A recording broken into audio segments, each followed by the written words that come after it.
More railways, more roads, more affordable homes. The Chief Secretary to the Treasury, Danny Alexander, said the country has never known a capital investment plan like it. It all sounded, no doubt deliberately, a bit like the New Deal of the 1930s in America, as he told MPs how the coalition would spend £100 billion on Britain's infrastructure. Labour said it was a collection of old announcements that should have turned into action long ago. So, does the rhetoric match the reality? Our political editor, Gary Gibbon, reports. It all sounded like a bygone era. Public money would be pouring into roads, rail and housing. The most comprehensive, ambitious and long-lasting capital investment plans this country has ever known. At times, Danny Alexander, George Osborne's Lib Dem deputy at the Treasury, sounded like he was unveiling something like President Roosevelt's New Deal, when cash poured into dams, roads, bridges, hospitals and energy projects. Boulder Dam not only irrigates the dry lands of California and the southwest. The largest programme of rail investment since Victorian times. The greatest investment in our roads since the 1970s. So, is it a New Deal or a question of dealing from the bottom of the pack?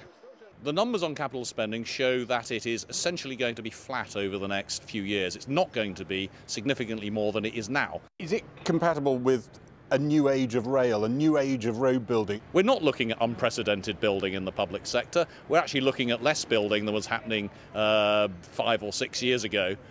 We're looking at about the same level in total as we're seeing today. The coalition insists its announcements will make a difference. It hopes £10 billion of guarantees will get investment into the Hinkley Point nuclear power plant. It's promised £370 million for flood defences, £3 billion to help build 165,000 affordable homes.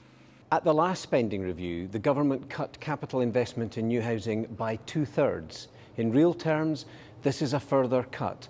So I'm glad that there's some capital, but it's not a game changer. It's really not nearly enough to deal with the housing crisis that we have. To underline the government's message on investment in infrastructure, the Transport Secretary visited the Crossrail project under construction in central London. But only yesterday, he announced that the government's biggest planned infrastructure project, the high-speed rail link HS2, is looking like it'll cost a fifth more than planned. That's an extra £8 billion on the bill. Yes, they are big costs, but what you've got now is a government investing for the future and for the future of this country. When the civil servants put the little note in front of you and said, do you mind announcing this, Secretary of State, the bill's just gone up by about the cost of the complete Olympic Games. Didn't your eyes pop, your jaw drop? Well, there are many things that surprise you when you're a Secretary of State. What we are doing is doing what is internationally recognised as far as the rules of accountancy. Public sector cuts. In Liverpool, teachers were on strike in protest at changes to their pensions and pay.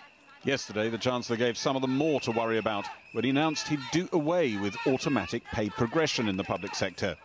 The Institute for Fiscal Studies said spending cuts were getting harder and harder to find, and that whoever wins the next general election will probably put up taxes by several £billion.